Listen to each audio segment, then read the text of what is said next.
こんにちは。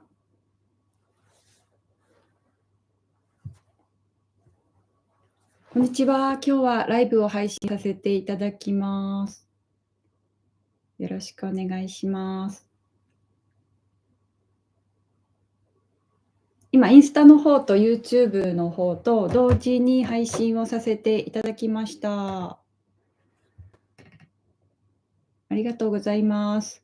今日もですね、YouTube の方で横長の動画の方を配信させていただいてますので、アングルの方がね、縦と横と変わりますので、見やすい方でご参加いただけたらと思います。こんにちは、ありがとうございます。ありがとうございます。で、あと YouTube の方ですね、チャットの方をご利用いただいて、ご質問などございましたら、チャットの方残していただけたらと思います。こんにちは、ありがとうございます。メンバーの皆様、紫のバッジがついておりますね。ありがとうございます。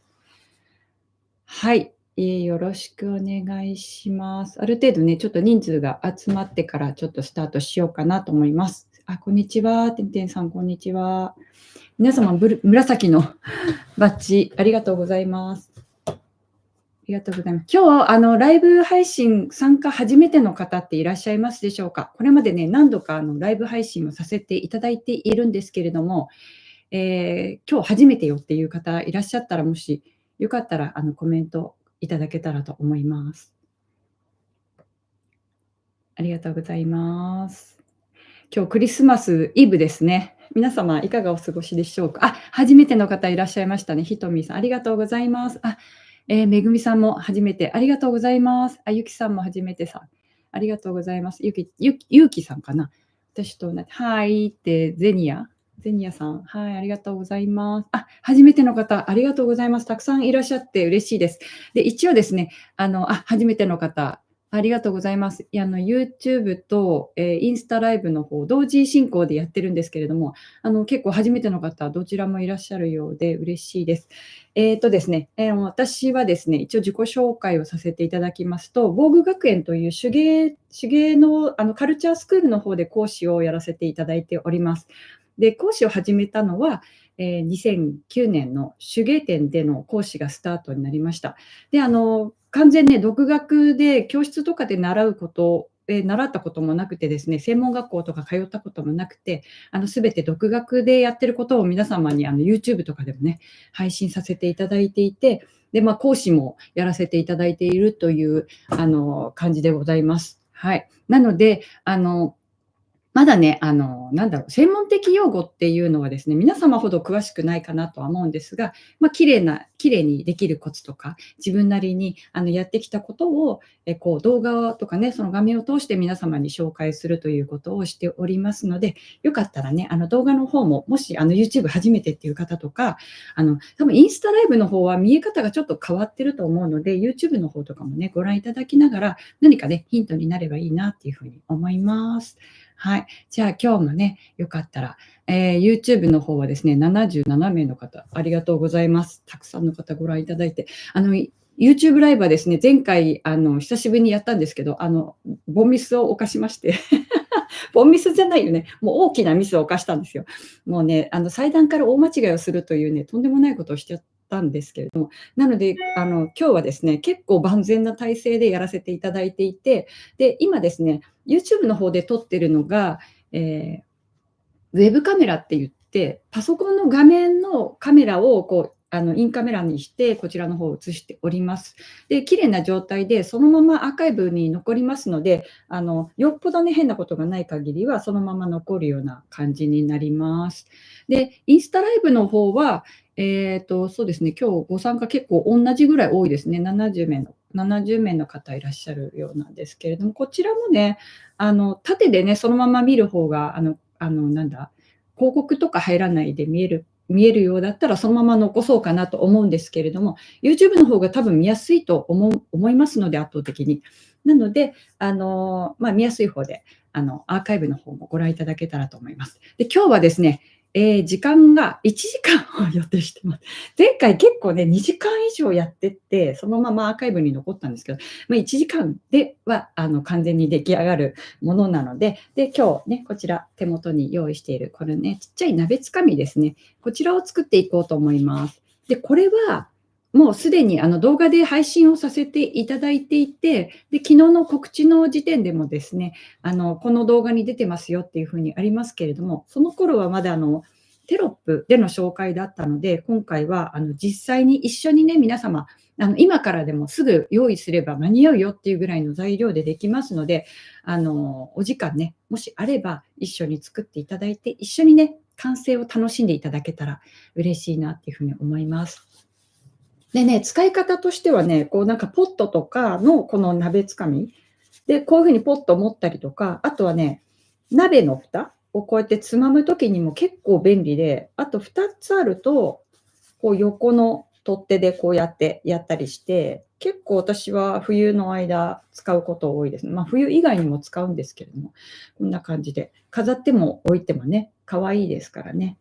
で、YouTube の方のね、サムネの方ではこうやってスタッキングして、カラーを変えるとちょっとツリーっぽく見えるっていうのを、なんかその公開した頃か、ちょっと発見して、グリーンで作ったものをサムネにしてるんですけれども、今回はですね、生地の方も用意しながらですね、一緒に作っていくのに、ちょっと見にくいかなと思って一瞬カットしたんですけど、こちらのね、グリーンの生地も一緒に作っていきたいなっていうふうに思います。1時間で何個作れるかはわからないんですけれども、もしかしたら出来上がったら繰り返し同じものを作って、おしゃべりしながらね、作っていってもいいかなっていうふうに思ってます。で、こちらはですね、なんとYouTube の方でも告知させていただいていたんですけれども、オリジナル生地じゃないね、スワニーさんとのコラボ生地というのが、2月に全国に発売になります。で、それに先駆けて、先日、メンバーシップというのをやらせていただいてるんですけれども、そのメンバー様のプレゼントということで、このカットクロスをね、送らせていただきました。皆様、届いていらっしゃる方もね、多分いらっしゃるかなと思うんですが、そのね、カットクロスでできるものをっていうことで、今回ね、考えさせていただきました。考えるっていうか、これがいいんじゃないかなっていう感じで、やろうかなっていう風に思っておりますので、で、あと動画がちょっと苦手っていう方はですね、テキストにも、実は掲載をしております。テキストっていうかね、あの、これ完売になったっていう、コットンタイムですね。これは一昨年かな、2022年だったと思います。の夏に出た、こちらの、雑誌の方に掲載されております。で、私はちょっと失敗しないように作り方をね、確認しながら進めようと思ってます。で、この時についてたこの定規ですね、マルチコラボ定規というものがあれば、そちらを使っていただいてもいいですし、今回はですね、せっかくなので、このミラクルハンドメイド定規ブック、皆さんお持ちでしょうか。こちらに入っているこの定規ですね。この定規も9センチの定規なので、こちらを使っていきたいと思います。なので、こちらもね、ご準備いただきたいのと、あと、テキストもできれば、こちらもね、進めていく上で使いますので、はい、ご用意いただけたらと思います。これは何で使うかっていうとですね、以前ね、ちょっと紹介したと思うんですが、皆さん、これね、カバー外したことありますか？これ1回ね、いつだったっけ、この発売の頃かなんかにインスタのライブ配信とかで多分紹介したと思うんですけどね、これね、外して今日は使おうと思うんですが、こちらのね、マスを使っていきます。これすっごい便利なので、ぜひ使っていただきたいっていうふうに思ってます。ここまではね、やったんですよね。ライブで多分。こんな感じで、皆さんはポケット作っていただいてるかなと思いますけど、このね、マスもあるんですが、この硬い方のこちらのマスを使って活かしていこうと思います。ハンカチ作りましただって、まるみさん、ありがとうございます。もう使ってしまいました。すっごい。そう、でもね、私もハンカチいいなって思いましたよ。四角く届いてて、で、黄色の方はね、ちょっと長方形になってるんですよ。だから長方形の方とかは、ちょっとハンカチ作るにはちょっと小さすぎるかなと思って、今回、作ってカットするとですね、こんな感じで、ちょうどよく作れるの作れるので、今回このね、鍋つかみとかに使っていただけたらいいなっていうふうに思います。カットクロス届きました。生で見るとさらに素敵な生地ですね。鳥や N も見つけました。そうなんですよ。これね、鳥とね、N が隠れてるんです。ほら、見えます？これなんか、生地をそのままスクショして、なんかなんだろう、なんだっけ、携帯のスマホの待ち受けとかにしても可愛い感じのね、このなんかブックカバーとか、ちょっと雑貨にしても可愛いような感じですよ。でも洋服作ると一番ね、映える感じの生地だと思うので、まだね、黄色っていう感じじゃないですよね。季節的に冬だからね。でもなんかちょっと明るい色で作ってもらえたら嬉しいなと思います。届いてます。ありがとうございます。昨日届きました。これアーカイブ残りますのでご安心ください。よっぽど失敗しない限り残ります。前回の大失敗だって私は本当は消したかったんですけど、そういうわけにはいかないですからね。前回の失敗をね、いきなり祭壇からミスしましたので、今日はね、始める直前にね、いっぱいカットして、もう絶対失敗しないように用意してるので、もう絶対大丈夫だと思います。はい。お料理番組みたいにやっていこうかなっていうふうに思いますけどね。で、今回のその今紹介したコットンタイムはね、このフランス語版にもなってるんですよ、これ。フランスの方がね、もしかしたら見るかもわからないんで、ちょっと紹介しておこうかなと思います。こちら表紙になったのと、あともう一つ、そうだ、お知らせがある。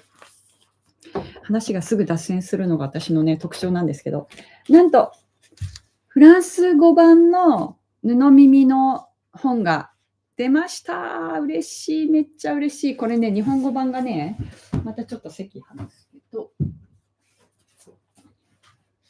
日本語版がこれなんです。あ、そうそう、今日ね、配置替え、レイアウト替えをしました。冬日差しがね、すごいんで。こんな感じ。すごいなんかおしゃれじゃないですか？ほら、ぜひフランスの方、こちら、本屋さんで見つけるか、出版社に問い合わせてみてください。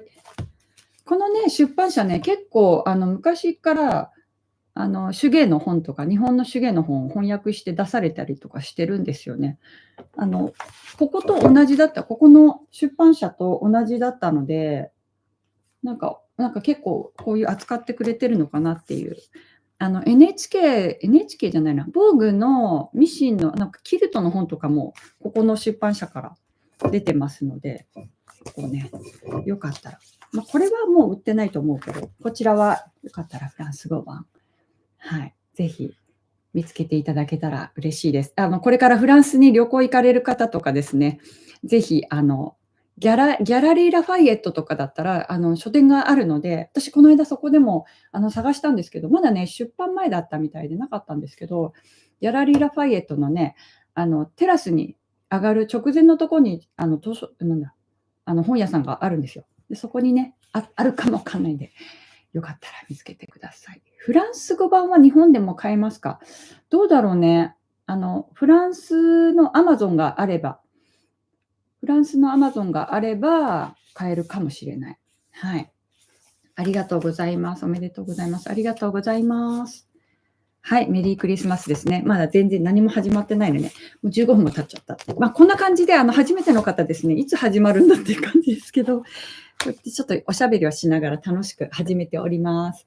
はい。じゃあ早速ね、始めていきましょう。裁断方法から。はい。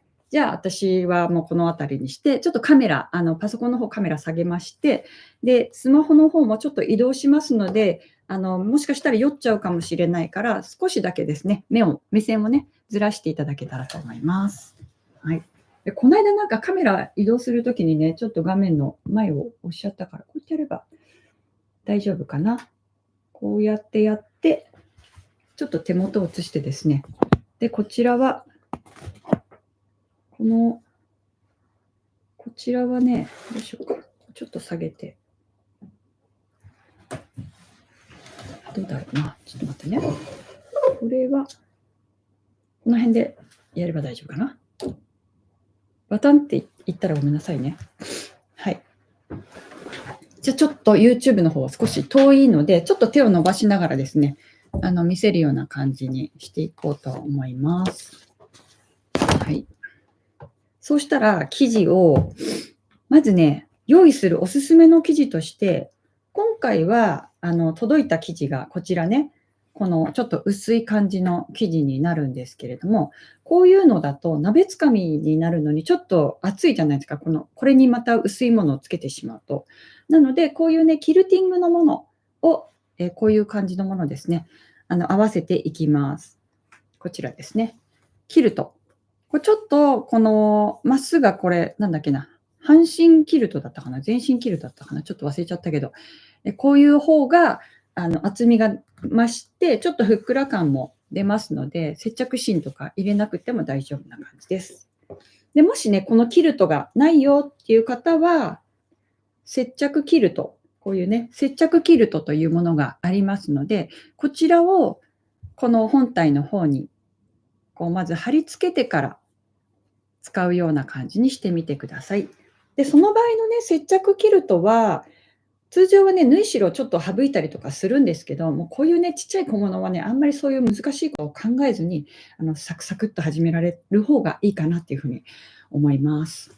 はい。ちょっと待って。もうちょっとね、近づけようかな。はい。もう少しだけね。はい。で、今回使う、定規なんですけれども、9センチのカーブが書けるものですね。こちらの定規を使っていきます。で、もしこういう定規がない場合はですね、こういうお皿とかを代用してください。お皿がですね、だいたい直径20センチぐらいまでだったら、可愛い形になるかなっていうふうに思いますので、20センチぐらいのもので、お皿とかボウルとか、実際こう測ってですね、だいたい何センチかなって、これもね、20.5ですね。このぐらいのものだったら大体手に入りやすいと思いますので、こちらでまず半円を作って仕上げていくっていう風になりますので、気軽にちょっと作っていただけたらと思います。ではですね、はい、じゃあ裁断からいってみたいと思います。はい。じゃあ1個ね、もうこちらはね、黄色の方はもう裁断を終えているものがあるので、キルトの方で1回ね、説明しようと思います。で、キルトもね、もう今真ん中合わせたりとかして、中央合わせて揃えてますけれども、もう歯切れでできるので、あるものを使って作っていただけたらと思います。内側に入っちゃいますのでね。はい。では、一番最初にやることとしては、この一番下の底辺のところに1センチのね、まず縫い代の線を引いていきます。で、その際にですね、生地はまっすぐな状態であるといいんですが、このマスに合わせて、カット台とかがあればカット台利用してください。本がある方は、このマスに1回、この太い線に合わせます。YouTube の方はね、こんな感じ。太い線に合わせてみてください。はい。じゃあ合わせたら、まず、今回この定規使っていきます。1センチの線を引いていきましょう。下から1センチの線をまっすぐ引きます。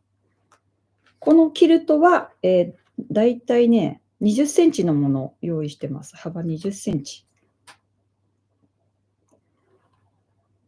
はい。はい、じゃあこんな感じで、まずね、1センチの線が引けたところです。はい。そうしたら、切るとね、私はこうちょっと中央を揃えちゃったりとかするので、中央のところが分かるようにちょっと線を引いておきます。まっすぐに線をこうね、引いたような感じです。はい。そうしたらですね、このカーブのこの端から上のこの RQ っていう風に書いてあるところまでが9センチのカーブになります。で、もしね、この定規がなくて、以前のこの付録の定規、この9センチのものがあれば、こっち使っても大丈夫ですよ。やりやすい方でやってください。そうしたら、この今、一番最初に書いた1センチの線に、この RQ のこの線、細い線を合わせて、で、真ん中に書いた、ちょんって書いた線を合わせてカーブを描きます。これ、見えますか？ちょっと、見えるかな？ YouTube の方ちょっと見づらいかも。で、インスタはコメントで隠れるから、この辺かな？この辺で、ちょっとやりにくいけど、やるか。この辺にして、こうやってカーブを描きます。こんな感じ。で、反対も同じようにして描きます。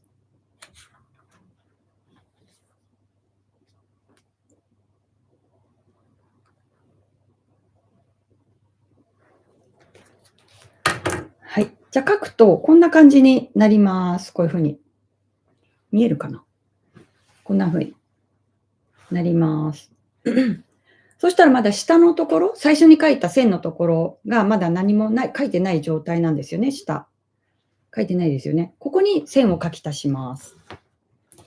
これはね、縫い代の線なので、まっすぐで大丈夫です。まっすぐに線を引いてください。はい。そうしたらですね、こういう風になります。まだ下から下まで。はい。こんな感じ。で、じゃあここをカットしていくような感じです。じゃあ皆さん一緒にカットしてみてくださいね。参加されてる方いらっしゃるかしら？今日は大丈夫ですからね、安心して、一緒にカットしてくださいね。しっかり縫い代入ってますからね。はい。で、これでカットしちゃいます。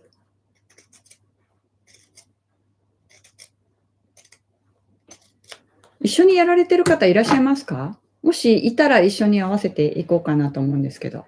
結構ね、オンライン講座もこんな感じでやってるんですよ。防具学園のね、オンライン講座やってるんですけど、こうやって、じゃあカットしますって言ったら、一斉にカットして、もしじゃあできたら手を挙げて合図をしてくださいみたいな感じにしてます。どうでしょう？今日はさすがにやってる方いないかな、一緒に。大丈夫かな？大丈夫そうでしょうか？大丈夫だったら、合図を、ハートマークでもいいので、合図をいただけると嬉しいです。あ、一緒に作ってる。小西さん、ありがとうございます。ありがとうございます。はい。インスタライブ、ご視聴の皆様ありがとうございます。今日もね、YouTube の方で同時配信をしていますので、アングルがね、ちょっと変わりますので、よかったら、そちらも同時にね、ご覧いただけたら嬉しいです。あ、やってます。だって。ありがとうございます。はい。はい、ありがとうございます。それで、もう私はですね、もうカットし終えましたっていう風にちょっとインチキをやりますよ。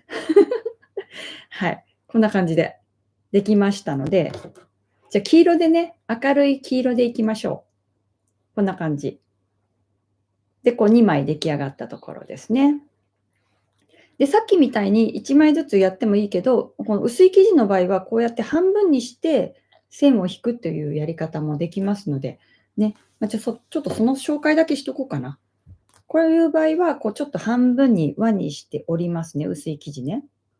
薄い生地の場合は半分にして、輪になったところに1センチの線を引きます。はい。1センチの線を引いて、はい。そしたら、このカーブのところを合わせて、さっきと同じようにですね、しっかり合わせていきます。で、この合わせる時にですね、この定規の線とマスの定規とかもぴったり合わせると綺麗にいきますので、しっかりと押さえながら、見えてるかな？これはここか。ここだったら見えるのかな？この辺かな？で、ピーッと引きましょう。はい。こんな感じ。で、引いたら、今度はこの残してる縫い代のところをまっすぐ引いて、で、2枚同時にカットするときは、ちょっとずれちゃいけないので、一応待ち針でちょっと軽く止めておきます。こんな風に止めておいて、ちょっとこの辺も止めとくか。で、カットしていくっていう感じですね。もし、聞こえにくかったりとかしたら言ってくださいね。一応声を張ってるつもりなんですけど。はい。で、これでカットしていきます。このね、本の裏表紙、絶対使った方がいいですよ。もうとっても使いやすいので、まっすぐに布をカットするときとかね、小物とか作るときは非常に便利なので、ぜひぜひ、活用してくださいね。はい。ということで、これで皆さんと追いついたような感じになりますかね。はい。はい。そしたらですね、カットし終えたところで、ちょっとガチャガチャうるさいね。ごめんなさい。はい。そしたらですね、今日使うのが、この持ち手っていうの、フックになるとこですね。こういうのを使っていきます。1本ね。何でもいいんですよね。こうやってちょっと引っ掛けられるものがあるといいので、なかったらリボンとか、なんかちょっと縫い付けられる紐をご用意ください。はい。そうしたら、そのまま輪にした状態から始めていきます。輪にした状態で中央の合い印が必要になりますので、中央の合い印をこの上の部分と下の部分に三角の合い印を入れていきましょう。はい。このままね、2つ折りになった状態でパツンと切ります。はい。こんな風にして、で、ごめんなさい、ガチャンってちょっとうるさかった。ガチャンと。こういう風にしてやると、これ広げると、これちょっと V の合い印ができてると思います。こういう風に。皆さんね、合い印つけるときって、線を描いたりするだけだったりとか、あと、ちょっと切るだけだったりするじゃないですか。そうすると、どこだったっけなって見つけるのにちょっと時間かかるじゃないですか。それをしないための合い印にしてます、私はね。区別をするような感じですね。で、同じように、じゃあキルトの方も中央の合い印を入れていきます。で、キルトの時はですね、2つ折りにすると、これも全部ですね、布と布と綿と3枚重ねになってますので、こうやって輪にして切ると結構大きくなっちゃうんですね。で、大きくならないように、ちょっと5ミリぐらいの線をカットして、5ミリぐらいカットして、そしたら斜めにカットしながら V を作るというような感じ。こんな風に V を作っていきます。で、これも同じように上下で。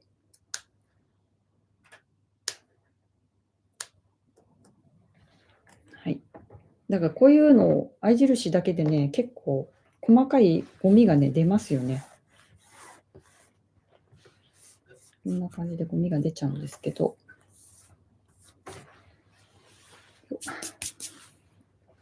はい。ではですね、これでもう合い印出来上がってますので、今度はこのテープと、せっかくなので、そのメンバー様にはですね、こちらプレ企画で、このね、ネージのタグをプレゼントさせていただきました。これ、ピスネームって言うんですけど、今回ちょっとデザイン変えたんですよね。お気づきでしょうか？もしね、去年ね、購入されてた方、わかるかなと思うんですけど、文字を同じ方向にしたんですよ。こんな風に。文字をね、同じ方向にしてて、なんでかっていうと、例えばこうやってやって、こうやってつける場合と、ちょっと上になった時って、こういう風に、こうやって見せたい時もあるんですよね。こうやって上に見せたい時もあるから、それがね、両方使えるようにしてみました。はい。じゃ、これをね、両方つけていきます。まずは、このループですね。ループからつけます。で、2つ折りにして、2つ折りにしたらですね、これ生地裏表分かりにくいんですけど、表ですね。表のこの中央の合い印のところの脇に、ちょうどね、V になったこのとんがってるところに合わせていくといいかな。こんな感じ。こんな感じです。こんな感じで。で、ここで1回待ち針で止めましょう。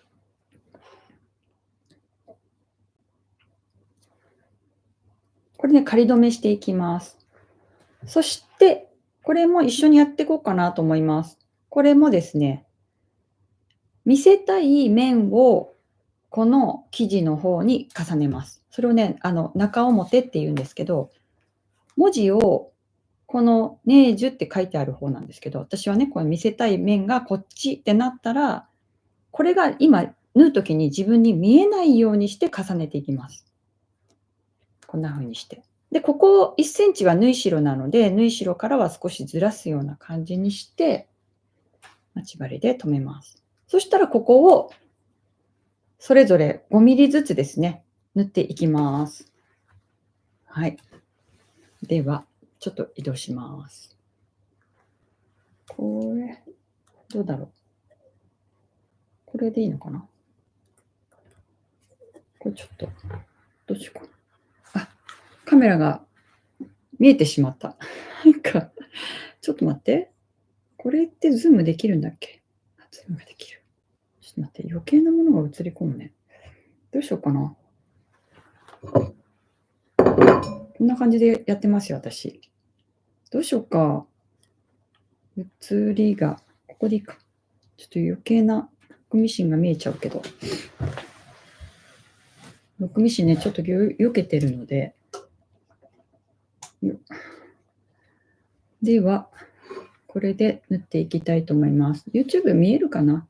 これさ、同じ画角にした方がいいかな？そんなに関係ない？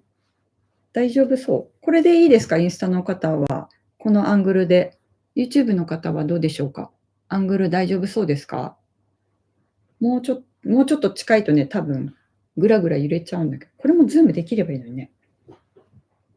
はい。こんな感じでちょっと、でもなんかかっこ悪いね、ここにカメラがさ、こう映ってると。どうしようか。こっちに動かすか。やっぱりさ、見えない方がいいよね。この辺にして、あ、これならいいんじゃないですか？よく見えるよ、ほら。あ、いいね。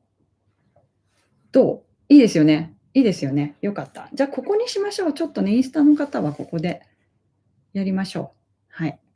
ちょっとグラグラしないように。もしかしたら塗ってると、グラグラするかな。ちょっと目線ずらしてくださいね。ちょっとカメラ移動してます。で、私のとこが。はい。はい。では、ここから行きましょう。大丈夫かな？ YouTube の方は。大丈夫かな？あ、これまたカメラが見えちゃった。これでいきます。はい。大丈夫ですね。そしたら、端から5ミリのところを縫っていきます。はい。で、こうやって縫うときにですね、上糸あるじゃないですか。上糸が出てるのをね、ちょっと引っ張るんですよ、縫う前に。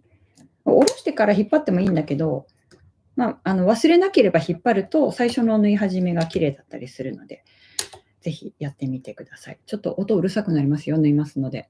はい。いきます。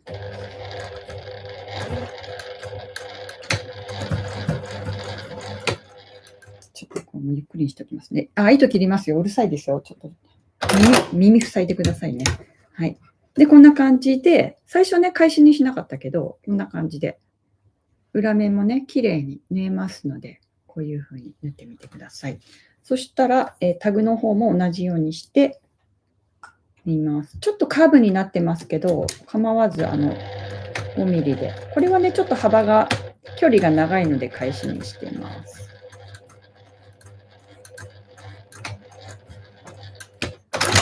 はい。じゃあこんな感じで両方仮留めが終わったところです。そしたらね、余分な糸はね、カットしておきますよ。こういう糸をね、残しとくと、結構引っかかったりとかして糸もつれの原因になったりしますので、はい。これ、私さ、ズームしたままだったかなと思って、こんな感じでいいですか？いいよ。ごめんなさいね、ぐらぐら。気持ち悪くなっちゃうね。こっからカーブを縫っていきますんで、この辺だったらいいかな。はい。ということでね、こんな感じで縫えました。もうあとは、さっき切ったキルトを縫っていくだけなんで、すっごい簡単なんですけど、今度は重ねるのは、中央の合い印同士と合わせて、このカーブのところ、カーブを縫っていきます。このカーブ。あ、こうやってやればいいか。このカーブを縫います。そしたら中央の合い印と合わせて待ち針留めますね。で、端と合わせて、一緒に作られている方大丈夫そうですか？一緒に追いついてます？大丈夫かな？一緒に作れると楽しいよね、やっぱり。なんか臨場感もあるし。はい、ありがとうございます。大丈夫です。ありがとうございます。はい、じゃあこんな感じで止まりました。この平らな部分は残します。平らな部分残してカーブだけ塗っていきます。はい。で、家庭用ミシンの方はですね、家庭用ミシンの場合は、押さえを、これ、家庭用ミシンの場合はですね、押さえの端を活用してみましょう。この押さえの端、ここ。これを活用して、こうやって縫っていくの。こんな感じで。ここの端を揃えるんですよ。この端を揃えて、ずっと縫っていくと、カーブってすっごく縫いやすくなります。こんな風に。わかるかな？伝わります？伝わってます？大丈夫かな？はい。こういう風にやってみましょう。職業用の方はですね、7ミリとか、もう職業用を使われる方はね、もうだいぶ縫い慣れてる方だと思うので、この7ミリというところを見ながらですね、縫っていっていただけたらと思います。1センチよりは、カーブの場合は縫い代がね、浅い方が仕立てやすくなりますよ。で、まず大体ね、1センチぐらい先に針を下ろして、まず返し縫いします。はい。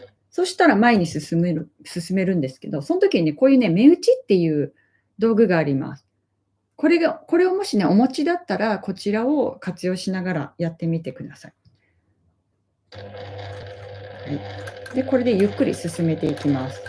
目打ちの使い方は、手前の布がこうちょっと浮いてくるのを押さえるような感じのイメージです。あと自分の目線の置き場のイメージとして縫っていきます。こうやってやるとね、ゆっくりやれば綺麗に縫えますからね。非常にゆっくり縫ってますけど。は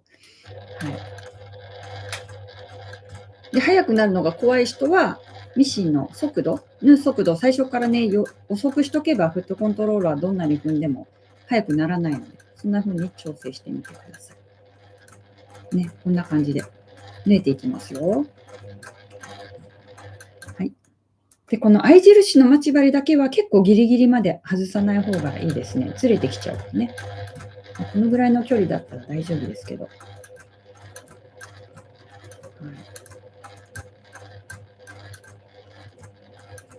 今日すごいお天気がいいですね。日差しがすごい。明るいうちに今日は何としてでも終わらせますね。皆さん多分ね、クリスマスの準備で忙しいでしょうからね。はい。そしたらね、ここに今私が最初に挟んだタブがあります。タブがあるっていうのはピースネームですね。ありますので、この部分は返し縫いをしておきます。最初とね、重なるところの最初と最後を返し縫いしておきます。これは何でやるかっていうとですね、ほつれてこないようにするためですね。縫ってるとどうしても重なりの部分引っ張ったりとかすると取れやすくなりますので、ちょっと丈夫にするための縫い方っていう風になりますね。はい。忘れちゃったら忘れちゃったでもいいんですけど。で、縫い終わりのところは、私はですね、できるだけこの針をですね、この布から落とすような感じにしてます。ちょっとね、こんな感じ。見えるかな。ごめんね、勝手に動かしちゃった。こうやって針がもう下まで降りるような感じにしてます。それでくるむような、この縫い終わりの糸でくるむような感じにしております。はい。いいよ。これパタンっていきそうで怖いね。よし。で、これで返し縫いをする。はい、ちょっとうるさくなりますよ。糸切ります。はい。そうするとね、縫い終わりがこんな感じになります。こんな風に。糸がね、包まれたような感じになりますね。いいよ。こんな風にして、こうなんか手前で返し縫いするというやり方もあるんですけれども、できれば私はですね、こう包むやり方をお勧めしております。でもね、こういう風にやると、家庭用ミシンとかでも結構布がね、めくれてきちゃったりとかするんですよね。それはね、私がやっても、めくれてきますので、多分誰がやってもめくれてはきちゃうと思う。家庭用ミシンとか、この職業用でももちろんね、同じですね。はい。じゃあこんな感じで縫い終えたところですね。はい、ちょっとカメラ上げますね。インスタの方ごめんなさいね。はい。このね、インスタと YouTube 同時配信にしなかったら、このスマホで YouTube の配信が本当はできるんだよね。そうするとね、手元とか映せるんですけど、どっちがいいのかなわかんないなと思って。なんか時間がない人とかはあんまり YouTube 見ないでインスタ見る方もいるから、どっちも配信したいなっていうところで、今回こんな風にしております。はい。そしたらね、縫い終わりました。皆さん縫い終わりましたか？大丈夫ですか？こんな感じでできておりますでしょうか？カーブ、綺麗に縫えました？裏面ね、こんな感じになってます。はい。そうしたらこれからね、何をやっていくかっていうと、このままね、カーブ、このままこう、もう縫っちゃってもいいんですけど、そうするとね、ここのカーブのところが綺麗に出てこないんですよ。で、このカーブのところをきれいに出すために、これから、ちょっと作業をしていきます。それがですね、ここのカーブのところに切り込みを入れるという作業になってきます。で、切り込みを入れるところですね、入れるところと幅なんですけれども、まず、これから縫っていく縫い代の1センチの線がありますので、ここを避けて、ここのところ切り込み入れていきます。間隔としてはですね、だいたい7ミリぐらいの間隔で、カーブがまん丸になりますので、できるだけミシン目の際まで切るというのがポイントになります。例えばね、結構生徒さんとかでも、いらっしゃるんですけど、この切り込みのところを、例えば、この縫い代と縫い代の間ぐらいのこのちょっとだけ切り込みちょっとだけ切り込み入れてるっていう風になると、あんま意味ないんですよ。これ、なんでかってこうやって広げた時に関係ない場所になっちゃうから。なので、布が動くというのをイメージしていただいて、できるだけミシン目の際のところまで、結構ね、ミシン目切らないように切り込みを入れていきます。これ7ミリ間隔ですね。まん丸とかのカーブの時は、できるだけ際まで切るのがおすすめです。はい。じゃあ皆さん切ってみてくださいね。綺麗な生地ですよ、この黄色も。多分なんか画像とかで見るとわかんないかもしれないんですけど、色がね、ちょっとね、グラデーションになってるんですよ。なんかいろんな色が混ざってるの。ベージュとか白だけじゃなくて。レースみたいな生地ですよね。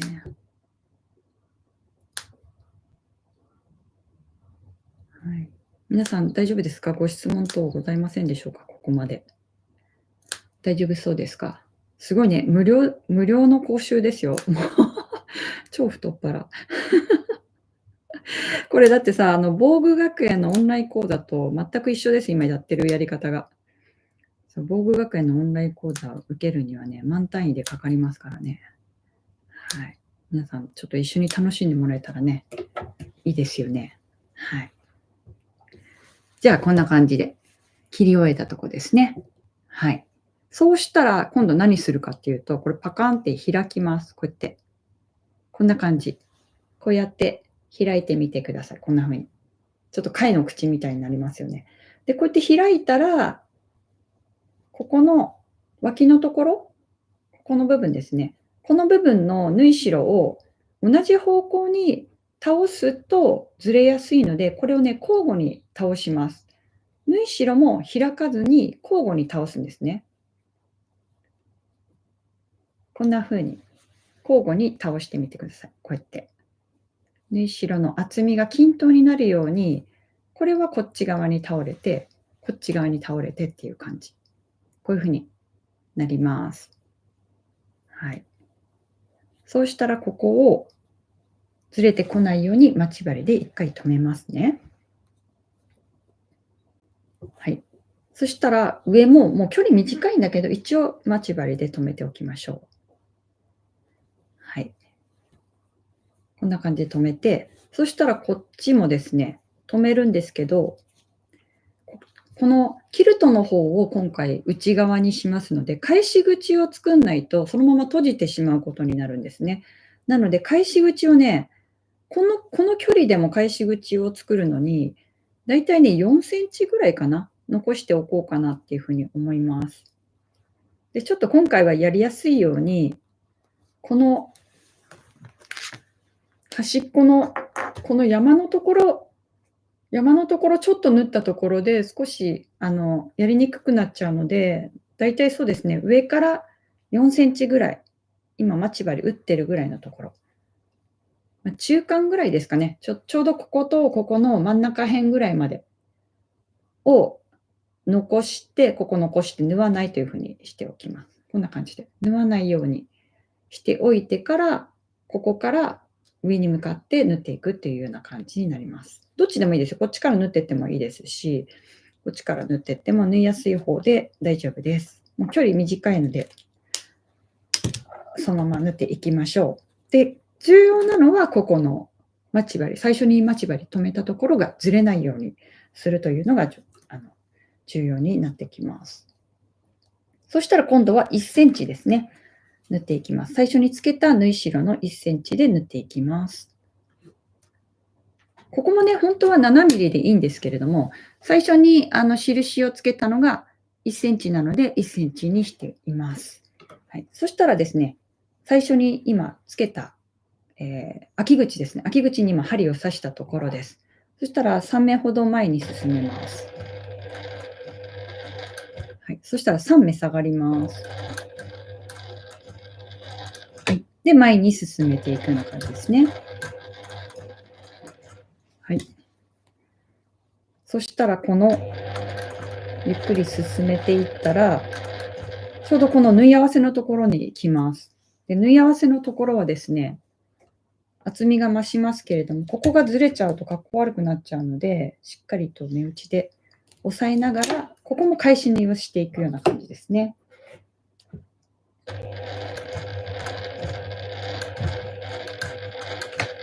こもしっかり返し縫いしましょう。はい。そしたら最後まで縫っていきます。で、縫うときにまたループがありますからね。ループのところも返し縫いしますよ。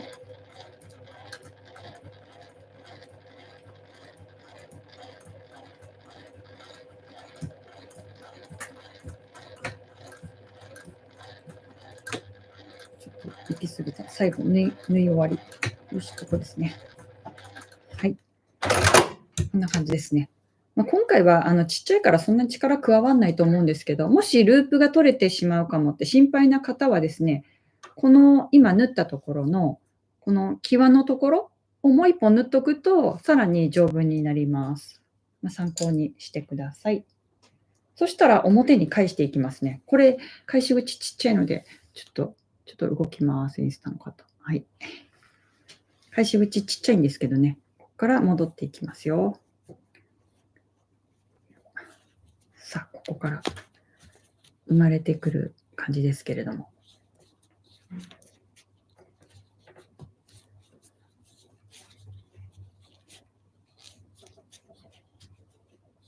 皆さん大掃除とか終わったんでしょうか？でも今日クリスマスだからあんまり大掃除したくないね、クリスマスの日に。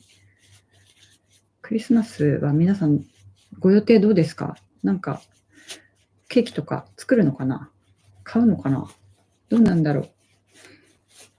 昨日都内まで行ったらもうみんななんかすごい行列でしたね、クリスマスのケーキ買うのに。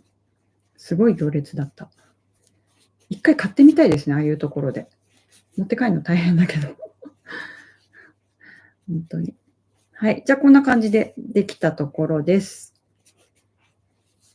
はい。じゃあ返し口を閉じていきます。返し口はね、もうね、簡単に終わらせたいので、ミシンで縫います。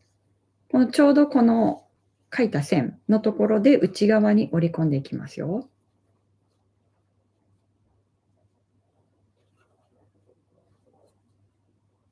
はい。じゃあ内側に折り込んだら、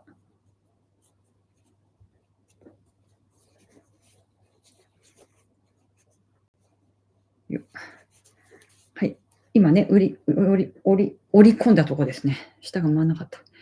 折り込んだところで、今度はここを手縫いされる方はこの字とじとかでやられるかと思うんですけれども、今回はミシンで、縫っていきたいと思います。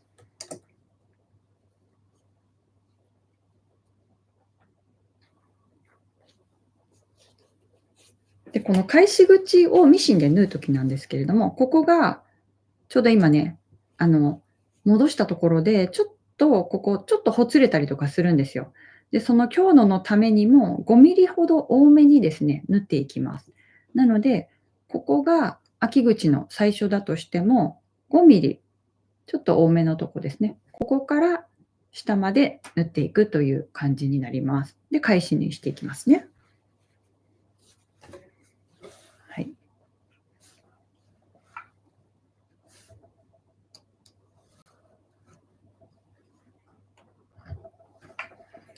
ちょっとインスタの方大丈夫ですか？酔ってないかな？大丈夫かな？人気のケーキ屋さんは10月に予約が終了していて、スーパーで頼みました。だって。あ、そうなんだ。人気のケーキ屋さんとかいいですね。そういうこともあるんだね。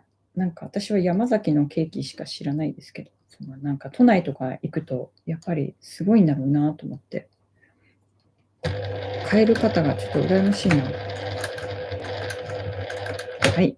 では、じゃあ、際まで塗っていきます。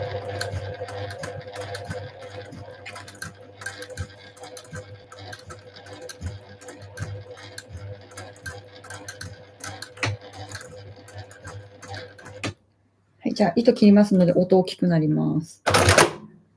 はい。色を合わせなかったから白い糸でこう丸見えですけど、こんな感じで縫い終わりました。はい。じゃあもうこれでまっすぐになっていいかな。もうね、完成なので、早いよね。あっという間に完成です。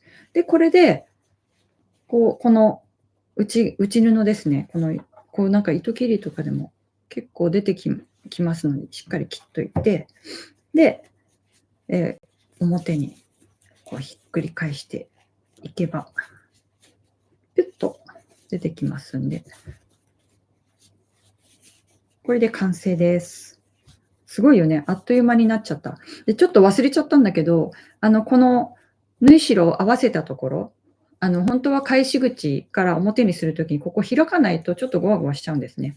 で、今回忘れちゃったけど、気づいた方は、こう揃えてやってみてください。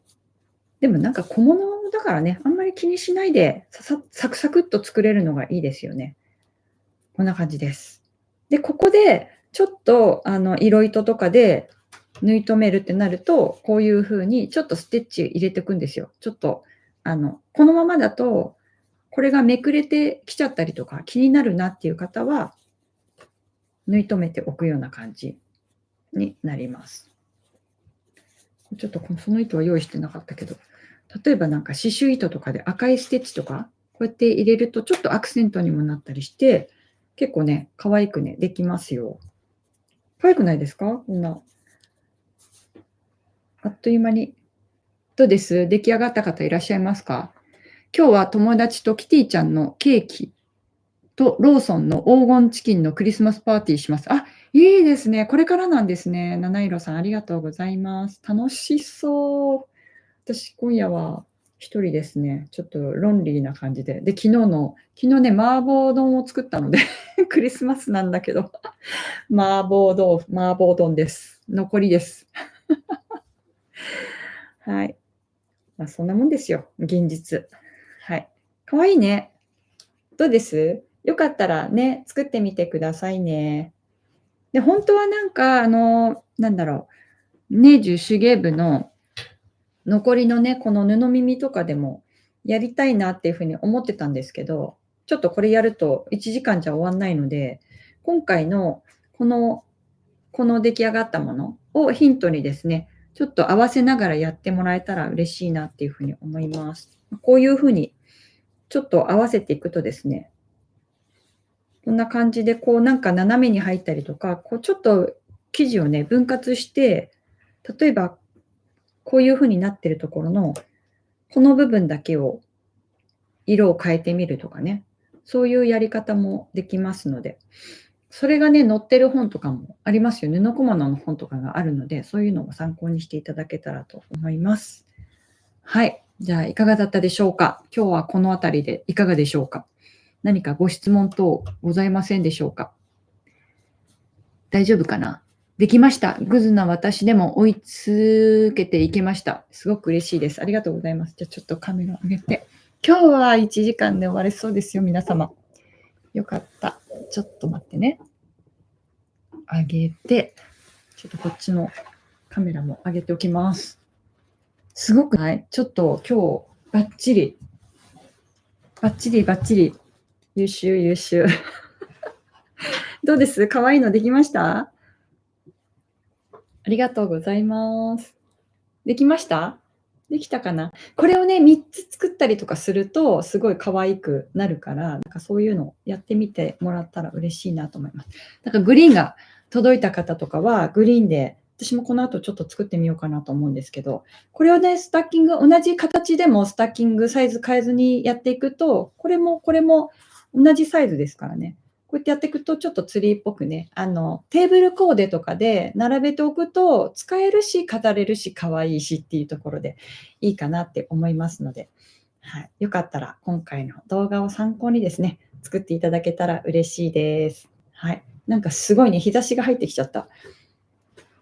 なんかこの冬は私はこのレイアウトでやろうかなって思いますけどね。いつもね、この金具のところに太陽の光が反射して直撃してこう眩しくて見えなかったんですよ、縫い目が。だから、この配置で進めていこうと思います。はい。